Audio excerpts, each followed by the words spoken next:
నేను మీకు ఈరోజు చక్కటి ఫ్రెష్ బెండకాయలతోటి పెరుగు పచ్చడి అస్సలు జిగురు లేకుండా ఎలా తయారు చేసుకోవాలో నేను చూపిస్తాను. చాలా టేస్టీగా అయితే ఉంది.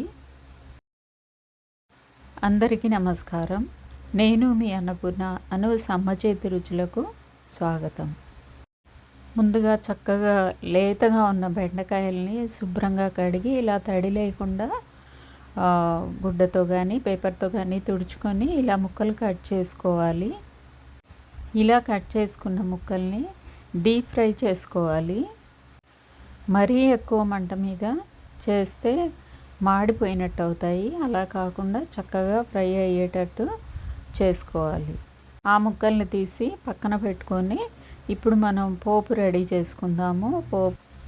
మినప్పప్పు, ఆవాలు, జీలకర్ర, శనగపప్పు, ఎండుమిరపకాయలు చక్కగా వేగిన తరువాత కరివేపాకు, కొంచెం పచ్చిమిర్చి చీలికలు, ఎండుమిరపకాయలు, స్టవ్ ఆఫ్ చేసుకున్న తర్వాత కొంచెం పసుపు, 1 స్పూన్ కారం మనం తినేదాన్ని బట్టి వేసుకొని పోపు రెడీగా పెట్టుకోవాలి.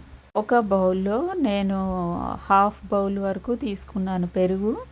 కొంచెం ఉప్పు వేసేసి దాన్ని ఇలా విస్కర్తో లేదా కవ్వంతో అయినా కానీ మనం బీట్ చేసుకోవచ్చు.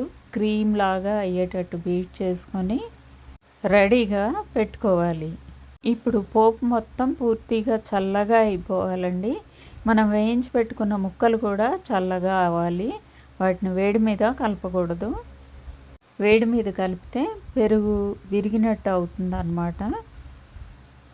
ఇవన్నీ వేసిన తర్వాత మనం పెరుగు కలిపేటప్పుడు కూడా చాలా జాగ్రత్తగా కలపాలి. వాటిని పిసికినట్టు అలా ఏం కలపొద్దు.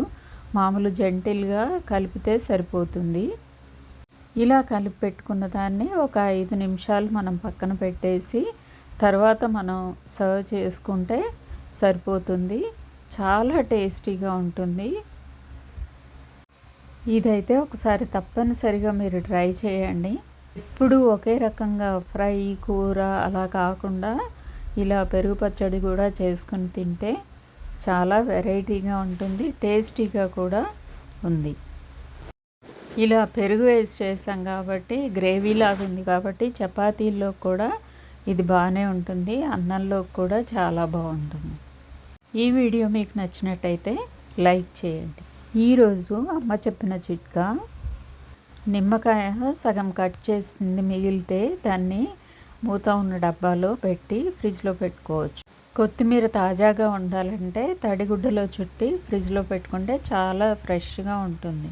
కరివేపాకు ఎక్కువ రోజులు ఫ్రెష్గా ఉండాలి, వాసన పోకుండా అంటే తడి లేకుండా తుడిచి గాలి చొరబడిన డబ్బాలో పెట్టుకోవాలి.